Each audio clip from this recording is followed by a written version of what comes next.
Halo, gua Kristo Chandra, dan di tangan gua udah ada field monitor dari Viltrox, yaitu adalah Viltrox DC550. Buat gua pribadi, field monitor itu adalah benda wajib kalau misalnya gua perlu buat syuting video. Mulai dari syuting iklan, syuting YouTube, ataupun konten sederhana kayak vertical video, gua butuh field monitor. Pertama, karena LCD dari kamera gua, yaitu Fujifilm X-T3, itu nggak vari angle. Jadi kalau syuting sendiri, gue butuh tambahan monitor supaya gue bisa lihat framing gue di kamera dengan pas.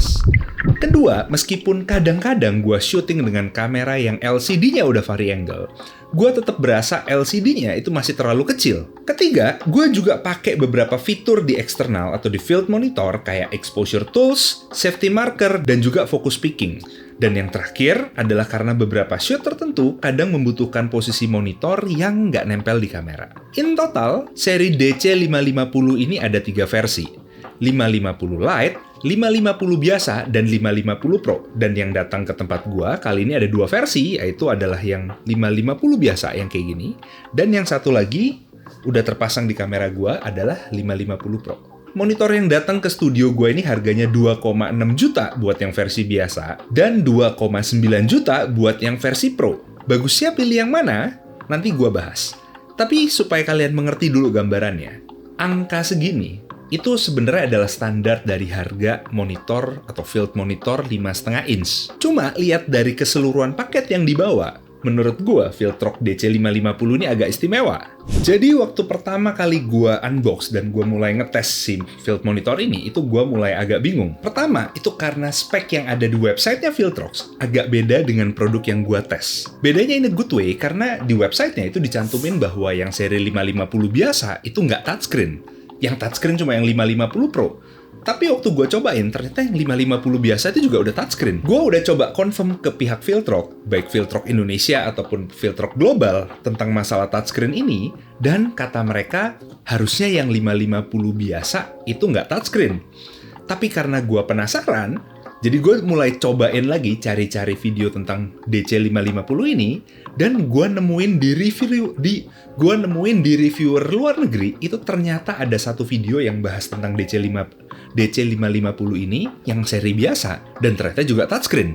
Gue cantumin linknya di bawah kalau kalian mau lihat. Berikutnya, secara spek, harusnya monitor ini tuh cuma bisa support sampai 4K 30. Tapi gue sempet cobain buat shoot di 4K 60 dan ternyata masih bisa. Tapi dengan catatan, itu ternyata hanya untuk kodek long GOP. Jadi 4K 60 long GOP dia mau. Begitu kita coba ke 4K 60 all intra, itu dia udah nggak mau dan udah bener-bener nggak support. Anyway, yang bikin jadi lebih tambah bingung lagi, itu adalah monitor ini tuh punya price point yang sama atau yang cukup mirip dengan monitor lama yang biasanya gue pakai. Tapi spek dan fiturnya itu nggak kayak monitor 2 jutaan. Gue jadi berasa, ini nggak salah harga kan? Karena yang pertama, dia dapat semi hard case yang menurut gue cukup bagus. Dapat kabelnya 3 macam. HDMI to micro HDMI, HDMI to mini HDMI, dan juga HDMI to full HDMI. Di monitor lama gue, itu cuma dapat HDMI to micro HDMI doang. Terus kecerahannya bisa sampai 1200 nits. Monitor lama gua cuma bisa sampai 500 nits. Anyway, monitor 500 nits itu sebenarnya kalau buat pemakaian indoor udah cukup aman. Tapi kalau buat pemakaian outdoor, nggak cukup nyaman. At least kalian harus tambahin HUD kalau misalnya kalian gunainnya pas outdoor, supaya kalau misalnya kalian lihat ini masih bisa cukup nyaman. Perbedaan lain dari monitor lama gua adalah monitor lama gua nggak ada cooling fan-nya. Yang ini ada. Again, yang gua tahu, biasanya di monitor seharga ini itu emang nggak ada cooling fan-nya. Hal yang menurut gue juga cukup menyenangkan adalah monitor ini itu touchscreen, seperti yang tadi gue bilang, tapi juga punya tombol-tombol yang cukup banyak kayak gini, dan knob yang cukup gede, dan ini akan cukup berguna di posisi atau keadaan tertentu. Dan yang terakhir yang membuat gue cukup impress, itu adalah monitor ini tuh build quality-nya bagus banget. Ini masih pakai plastik, tapi bahan plastiknya menurut gue bagus, dan finishingnya glossy, keren banget, berasanya mewah, dan ini akan cukup jeglek kalau dibandingin sama monitor gue yang lama. Mekanisme pasang dan buka tutup hoodnya pun juga beda banget. Di field monitor gue yang lama, pasang hoodnya itu agak ribet. Di DC550 ini, itu pasangnya cepat dan mekanisme buka hoodnya juga seru. Jadi gue terus-menerus berpikir bahwa ini Viltrox masih sehat kah? Nggak rugi jual barang kayak gini. Karena spek lainnya pun masih lengkap. Kayak bisa import 3D LUT dan update firmware via SD card, headphone jack 3,5 mm buat monitoring, support signal input dan output loop sampai 4K 30 dengan resolusi monitor di Full HD. Fitur monitoring lain kayak focus peaking, zebra, false color, histogram, waveform, dan juga vector scope, bahkan the squeeze anamorphic itu juga lengkap. Ada pilihan safety marker dari 80-96%, dan juga buat pilih aspect ratio dari 4:3, 2,35:1 buat widescreen bioskop, dan juga adalah 1,85:1. Buat gue personally, agak sedikit kurang banyak aspect ratio atau safety markernya, apalagi buat fotografi, dan gue berharap ini masih bisa diupdate via firmware. Tapi in overall gue bisa bilang, ini secara usage itu sangat-sangat smooth, sangat-sangat refine, nggak ada throttling sama sekali. Mungkin karena ada cooling fan-nya, dan kalau di monitor lama gue, begitu dia mulai panas, itu ada aja masalahnya. Kecepatan cooling fan-nya pun bisa diatur. Mau dimatiin pun juga bisa kalau misalnya kalian takut suaranya ganggu masuk ke mic. Gue pribadi sempat coba pakai monitor ini waktu workshop food photography selama kurang lebih 2 jam full tanpa mati, dan nggak ada berasa panas sama sekali waktu pegang monitornya. By default, setting fan-nya low, dan di low ini suara fan-nya pelan banget sampai nggak kedengeran.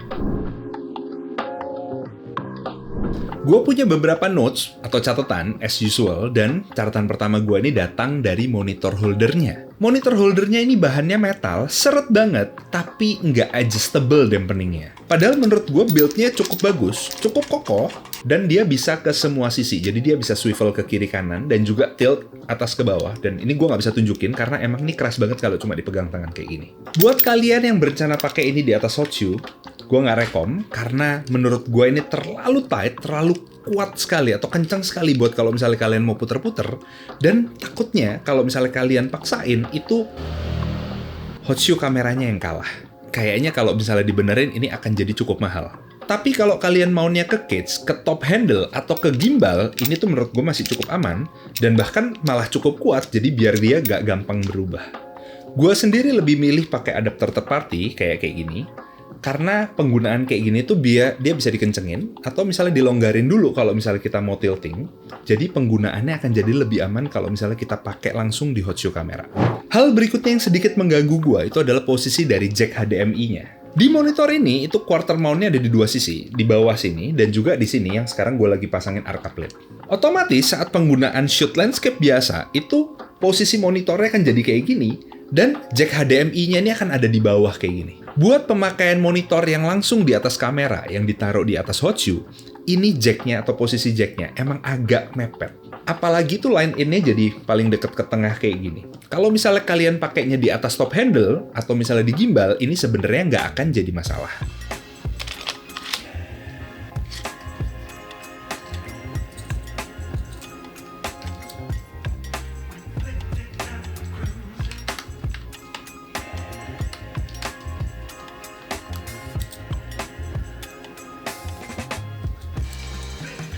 Terakhir yang jadi catatan gua itu adalah tentang false color-nya. Dia nggak ada chart-nya sama sekali, jadi setiap pergerakan atau perpindahan dari warnanya itu berapa IRI, sampai berapa IRI itu nggak ada sama sekali. Gue udah cek sama field monitor yang biasa gue pakai, dan seluruh parameter warnanya itu sama, tapi ada sedikit perbedaan presentase di IRI warna-warna tersebut. Kecil sebenarnya, dan kemungkinan itu selisihnya kurang lebih ada di 5% IRI. Gue berharap false color chart ini bisa diselesaikan via firmware update, jadi makainya jadi bisa jauh lebih nyaman. Gue bisa bilang, dari seluruh field monitor di harga 2 jutaan yang pernah gue pakai, Viltrox DC550 ini adalah yang paling bagus. Viewing angle-nya bagus, build quality-nya juga bagus, kecerahannya tinggi, bahkan ada fan-nya, dan sampai gue pakai lama itu tidak ada problem sama sekali. Software-nya pun juga sangat smooth, dan gue bisa bilang ini monitor yang nyaris sempurna. Pertanyaan berikutnya itu adalah tinggal pilih yang mana, karena ada 3 seri kan, ada 550 Lite, 550 biasa, dan juga 550 Pro. Dan yang datang ke tempat gua itu cuma 2 seri, yaitu 550 biasa dan juga 550 Pro. Jadi ini sifatnya adalah gua cuma baca spec sheet-nya aja, dan gua bandingin terhadap unit yang datang ke tempat gua. Kalau berdasarkan penggunaan gua, yang makainya adalah banyak buat pakai konten YouTube, buat jadi field monitor kalau lagi syuting iklan digital. Dan kalau misalnya kita pakai monitornya buat jadi monitornya food stylist pas lagi photoshoot, DC550 biasa itu menurut gue udah cukup. Udah ada kipasnya, jadi bikin temperatur monitor jadi lebih dingin. Kalau 550 Lite itu nggak ada kipasnya, tapi gue juga belum tahu gimana performance aslinya. Dan menurut gue buat exposure tools yang 550 biasa itu udah sangat cukup. Tapi kalau kalian merasa butuh histogram yang RGB, waveform yang lebih lengkap, yang ada RGB-nya, ada Y-nya, ada YUV-nya, berarti pilihnya yang 550 Pro. Kurang lebih gitu aja menurut gua. Harusnya barang ini tuh akan jadi laris banget, dan kalau kalian tertarik, gua akan kasih linknya di deskripsi. Sampai ketemu sama gua di video berikutnya, dan ciao!